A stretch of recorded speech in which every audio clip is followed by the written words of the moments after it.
Hoje eu vou dar para vocês aqui um guia que eu fiz com muito carinho sobre o que e sobre a ordem que você deve estudar os assuntos sobre investimentos.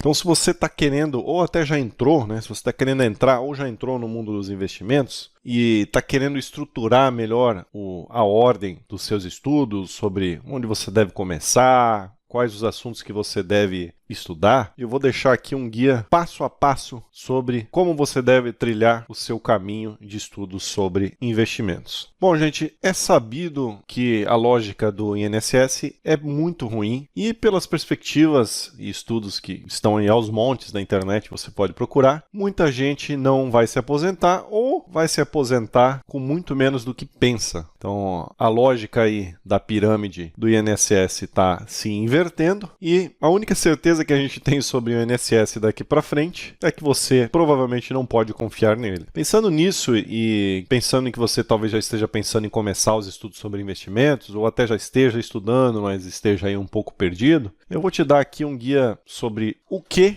e em qual ordem você deve estudar. Eu já tenho aí alguns anos de mercado e montei esse guia aqui com muito carinho para vocês. Então, partindo do princípio, tendo em vista que você já cumpre alguns requisitos básicos aí, como, por exemplo, ter começado a montar a sua reserva de emergência, ter começado a quitar alguma eventual dívida que você tenha, que você também já foque também alguma parte do seu tempo em estudar sobre a área em que você trabalha. Eu vou deixar aqui para vocês fixado na descrição do vídeo e nos comentários um link de um vídeo que eu fiz aqui sobre essas dicas aí essenciais que eu acabei de citar para vocês. Então, se você ainda não viu, vai lá, dá uma olhadinha nesse vídeo que é super importante, depois você volta para cá. Então vamos lá, alguns pontos importantes. Primeiro, esqueça valuation, ou seja, não foque no preço dos ativos, muito menos em dividendos. Esqueça isso. Anota aí num papelzinho para você não esquecer, para você sempre olhar para isso e lembrar, porque você vai cair nessa tentação. Esqueça preço dos ativos, esqueça dividendos. Foque no valor, ou seja, não é preço. Foque no valor que o ativo está gerando para você enquanto acionista, seja uma ação, seja um fundo imobiliário, seja uma estoque no exterior, seja o que for. Foque em investir em boas empresas de forma constante e esqueça o preço e os dividendos. Foque no longo prazo, foque em buy and hold, foque em comprar ativos de valor, foque em análise fundamentalista. Então esses são pontos para você deixar bem anotadinho aí, para sempre se lembrar, para nunca cair nessa tentação. Então partindo agora para o vídeo propriamente dito, primeira coisa que você deve fazer, saber qual corretora você vai abrir. Então estude a diferença entre as corretoras. Eu sugiro corretoras que tenham taxa zero. Eu, por exemplo, utilizo a RI. Eu acho legal porque ela tem a segurança da XP, mas ao mesmo tempo tem taxa zero. Mas isso fica a seu critério. Você pode olhar várias opções de mercado. Então, primeiro ponto, estudar as corretoras e criar a conta efetivamente nela, né? Escolha a sua corretora e crie a conta, tá? Não deixa para depois. Segundo ponto, aprenda sobre renda fixa. Ah, mas eu gosto de ação, eu gosto de fundo imobiliário, blá blá blá, eu gosto de Bitcoin. Esquece. Começa do começo. O começo é renda fixa. Você vai começar pelos ativos mais seguros e mais fáceis de entender para depois você ir progredindo. Então comece sobre renda fixa, pelo menos o básico. Entenda o que é Selic, entenda quem decide ela, com base no que é decidida a taxa Selic, o que essa taxa influencia, tanto empréstimos como em dinheiro investido, entender o que o CDI vale sempre,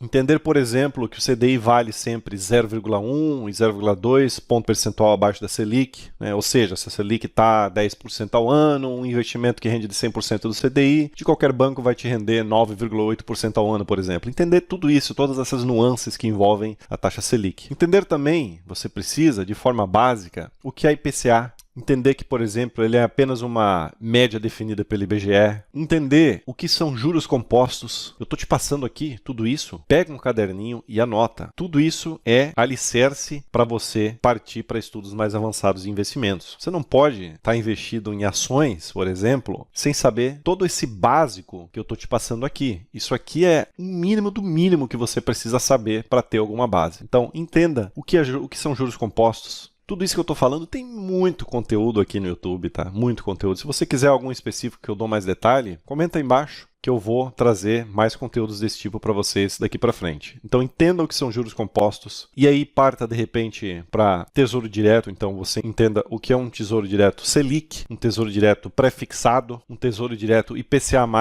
que é com mais uma taxa pré-fixada. O que é marcação a mercado, né? A marcação a mercado, por exemplo, incide sobre alguns desses tesouros que eu acabei de falar para vocês. Você precisa entender o que é marcação a mercado. Entendeu tudo isso? Vai lá, compra um pouquinho de tesouro direto. Compra lá, cada tesouro tem um mínimo ali, né? Mas compra, sei lá, R$100 e poucos ali, junta um dinheirinho, compra R$100 e poucos.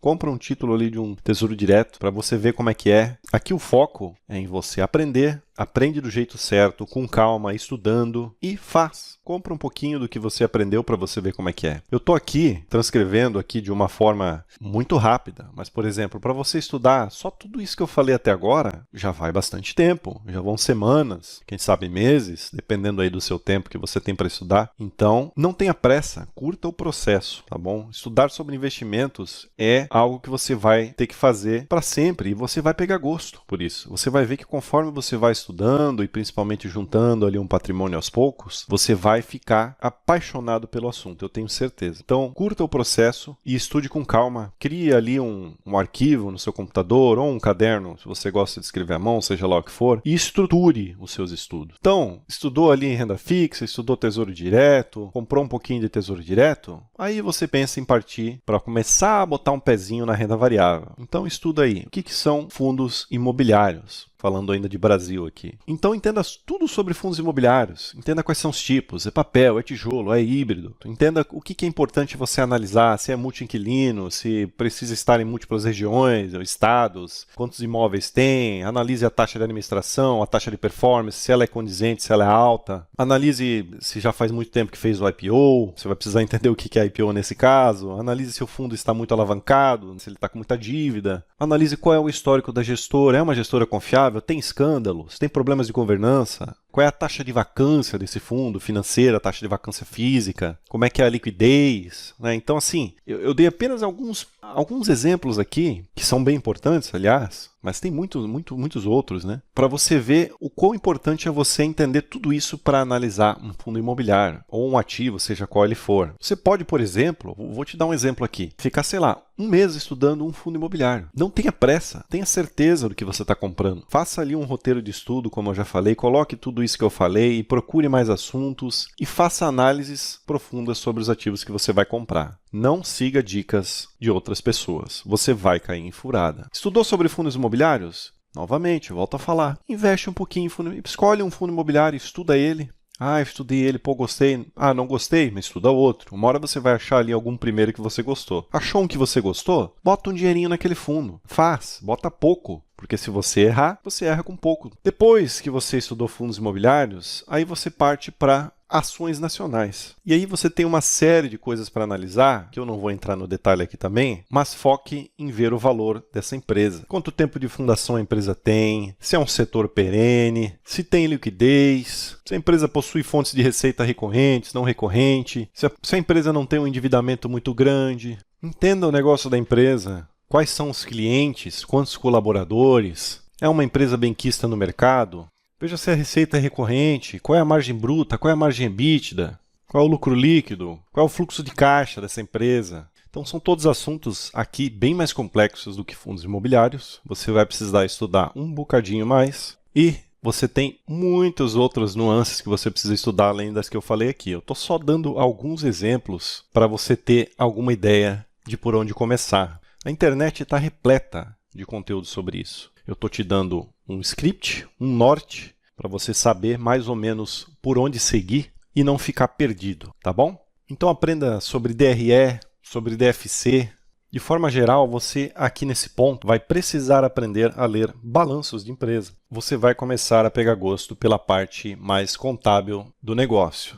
Saiu desse ponto, investe um pouquinho em ações. Analise ações, encontra alguma ação que você gosta, investe um pouquinho nela, aprenda como é que é. A partir daqui, você vai começar a perceber, você já vai estar a um certo ponto de estudo, você vai começar a perceber que o Brasil é considerado um país exótico pelos investidores do mundo todo. Para a gente que mora aqui, parece muito normal, mas o Brasil, na verdade, é considerado um país arriscado do ponto de vista de investimentos. Além do mais, nós temos aqui uma moeda super fraca, uma moeda super inflacionária. Ou seja, você não pode confiar 100% do seu patrimônio no Brasil. Claro que aqui a gente está falando de um determinado patrimônio para cima. Não adianta você ter muito pouco dinheiro e já querer pensar em investir fora. Então, a partir desse ponto, você deve partir para estudar ativos internacionais, diversificando de forma global e uma moeda mais forte, como, por exemplo, o dólar. Aqui eu sugiro para você estudar stocks, que são as ações americanas, né, as ações internacionais, e ETFs internacionais. Na maioria dos casos, eu vou acabar sugerindo para você estudar apenas ETFs americanos, que ao contrário do Brasil, em que aqui os ETFs não são bons, lá fora eles são muito bons. Muito bons mesmo. Então, você pode se dar o luxo de não fazer stock picking, que é escolher ações a dedo, né, uma a uma, que vai te exigir muito mais estudo, mas sim pegar ETFs. Você pode pegar, por exemplo, um ETF que replica o S&P 500, como o VOO, ou você pode pegar,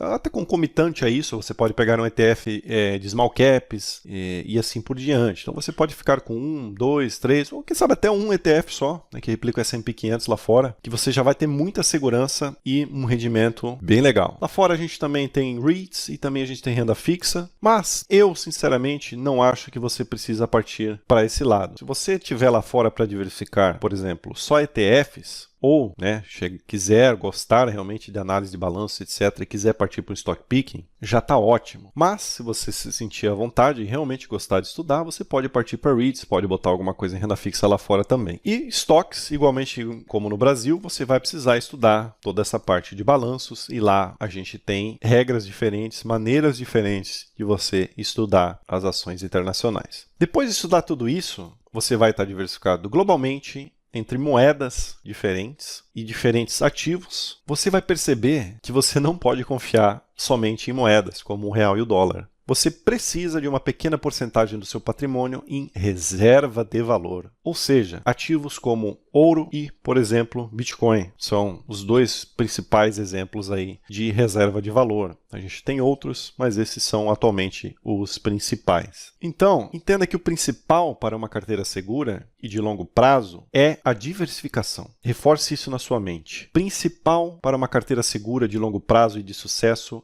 é a diversificação. Países, moedas, tipos de ativos, tendo uma reserva de valor, tendo também a sua reserva de emergência. No mundo, de forma geral, e no mundo dos investimentos, nada é 100%. Nada é 100%, nem mesmo o tesouro direto. Então, você precisa diversificar, porque se der errado em algum lado, você ganha do outro, e assim por diante. Bom, pessoal, essa é a sequência aí que eu sugiro para vocês de estudo. Sugiro vocês estudarem esses tópicos e nessa ordem específica, principalmente, né? A ordem é muito importante que eu coloquei para vocês. Existem outros assuntos no meio disso tudo que podem ser estudados, mas eu acho que aqui eu consegui colocar para vocês os principais tópicos e principalmente a ordem correta que você deve seguir os estudos para não se perder no caminho. Eu estou disponível aí para responder as perguntas de vocês nos comentários. Curta o vídeo, compartilhe e até a próxima.